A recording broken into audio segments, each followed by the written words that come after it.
Hey Scrubbers, it's Vanessa here with another scrapbook process video, and today I am creating a layout using a page kit that I put together that is based off of that color palette that you see up at the top right of my screen. And I am focusing for this one on the the pinks and the orangey yellows, and I'm kind of staying away from the green or bluey green that is also in the photo. The first thing that you see me doing here is I'm taking this pattern paper, which is pretty much a beautiful background on its own. It doesn't even need anything.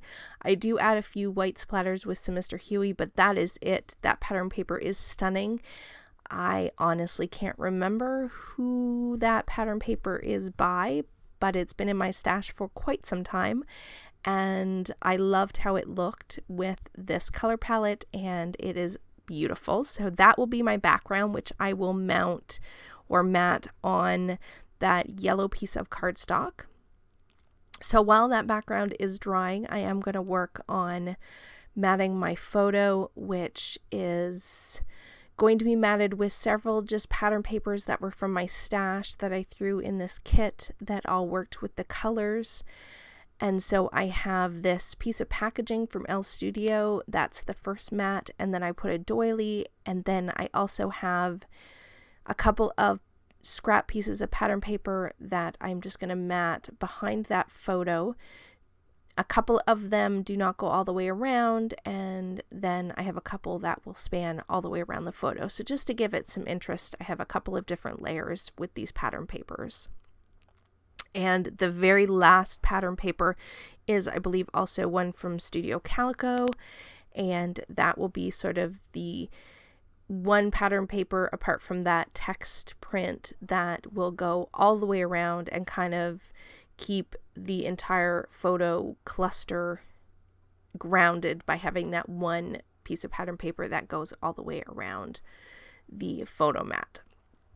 So I'm just trimming up the bits and pieces off the edges of this ampersand piece of pattern paper, which I believe was also from Studio Calico, and then I'm going to finish up matting my photo.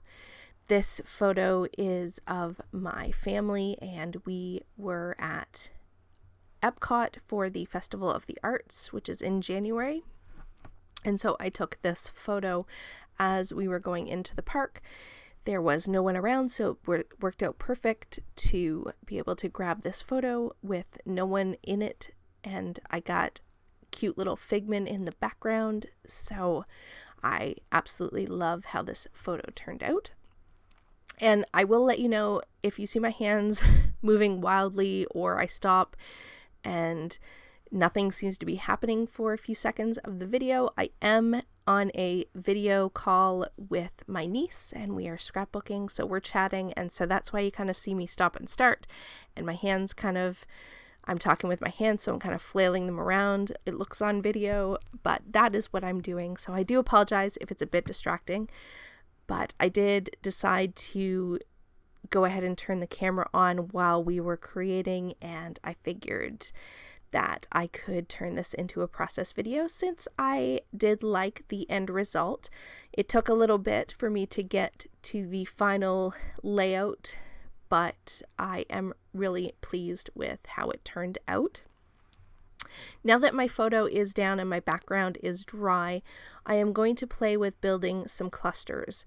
Now, the first thing that you see me doing here is I'm laying out kind of my normal traditional 3 clusters, and this would have been fine. There's nothing wrong with this design.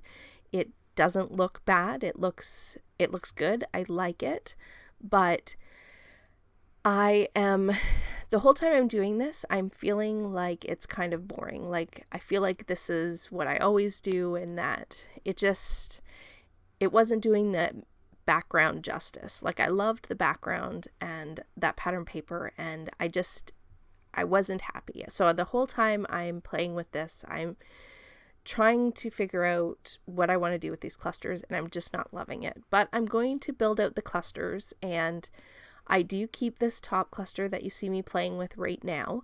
That cluster does stay, and I do end up with one other cluster that will be down on the bottom right of my photo. However, it is not the one that's currently there. It is actually the one that's on the bottom left right now. So you'll see that here in just a second, because ultimately I'm sitting and I'm looking at this while I'm chatting and kind of fussing back and forth like you see, and I'm just not loving it. So eventually what I do is I decide to turn the camera off, glue those clusters sort of together, and try to figure out what it is that I want to do for this page, because at this point I'm not loving what I have. And so you're going to see here in just a second, I'm going to have stopped the camera, and then we're going to be back with what I end up deciding to do.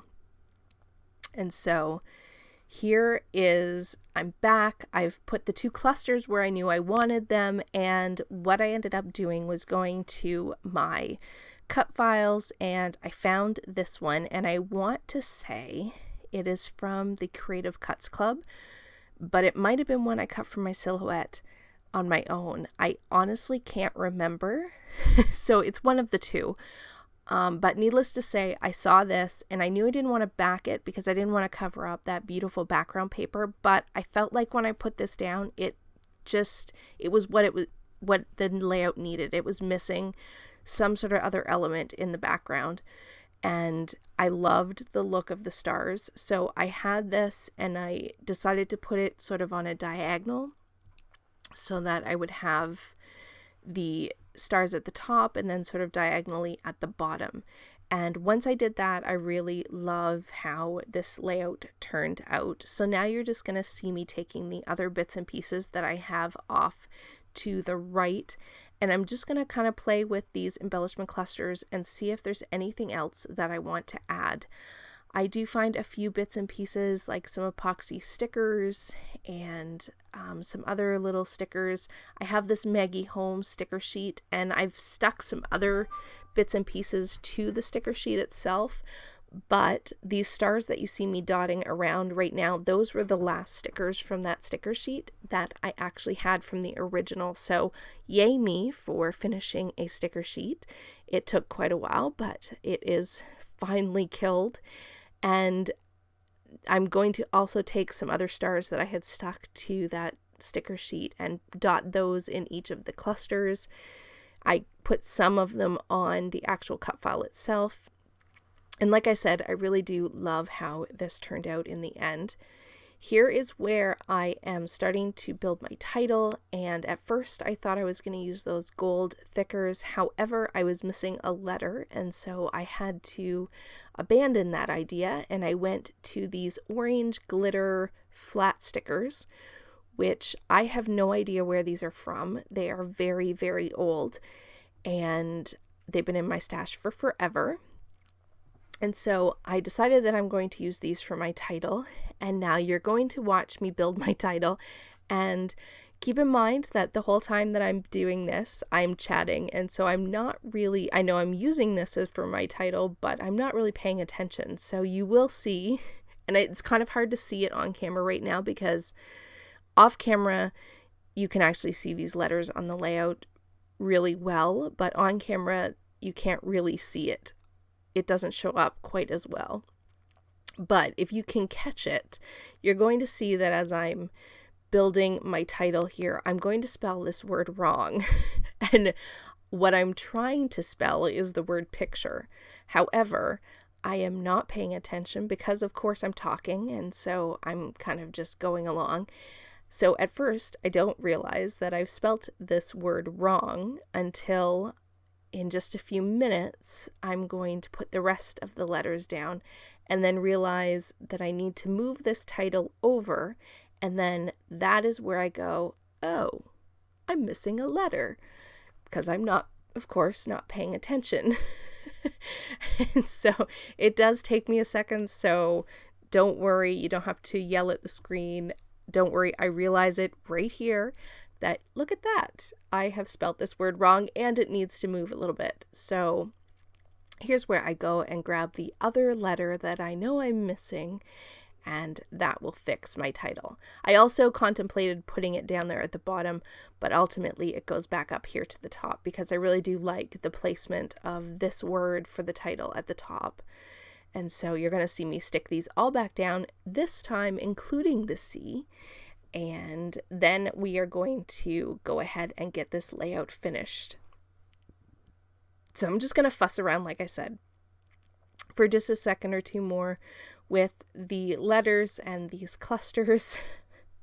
It's funny watching yourself back on camera when you know you weren't fully paying attention to creating this layout at the same time. So I do apologize. It's a bit distracting. And so here you see I've got one part of my title down, and I am going to jump ahead here, and we are going to put the other rest of the title down. At first I thought I was going to use some flat pink letters, but I ended up going with these hot pink thickers, and I can't remember who they're from either, but if you need to know, let me know, and I will put it in the description box below. Oh my goodness, words. Now, one thing I did decide that before I glued this down, I felt like that background paper, it still needed something to be a bit more of a definition between it and the cardstock background. So I am taking my white pen and I'm just doing a really, really messy double, triple line all the way around. And then I'm also going to do it around this very bottom mat of my photos for my photo. And that really does help as well to make that orange title kind of stand out a bit. And you'll see it more when I have the still photos at the end, but that did also help that to kind of be seen a bit better on the layout. So with that is pretty much going to complete this layout. I do grab my pink sequins here, and I'm just going to dot 3 in each of the clusters that I have going on this page. And then I'm also going to take this, the rest of that pattern paper that had the ampersands. I'm going to cut a Mickey head out of it. I do that same messy line with the white pen just so it stands out a bit more, and I'm going to place that right there in that top cluster. With that, I'm going to kind of give you a quick look at the layout and call this one done. So here are the still photos, and guys, I will catch you on the next one. Have a great day, everybody. Bye-bye.